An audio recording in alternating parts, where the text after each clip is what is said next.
So we're trying to put the location so we are not imposing any risks to either culture or biology or species, and at the same time put the locations where we can build them. When you're working on a unit, it takes quite a while because you have to have the unit approved by the federal government, by the state government. The landowners have to buy into the program. So there's quite a few pieces that have to work out correctly to get a unit.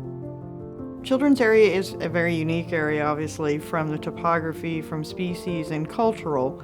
And so when we try to design a unit, we're trying to look at it on a landscape basis and trying to make everything tie together. And so that's kind of what we were doing yesterday with all the multidisciplines that were out there. We are in the Badlands. This is an area that does have a lot of sites, prehistoric sites. We want to make sure that we can get the well pads in without impacting any of the sites.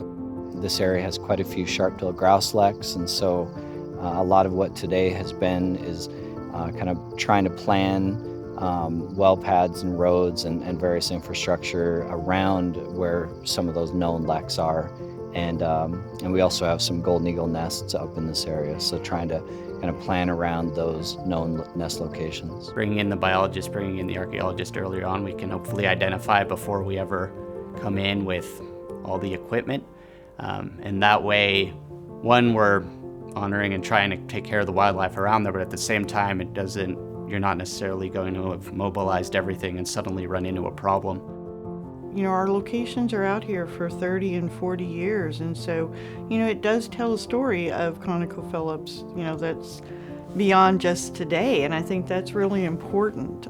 It represents who we are as a company and as people to the residents of North Dakota or any state, I guess, that we work in. So we're part of their communities, and I think that's important.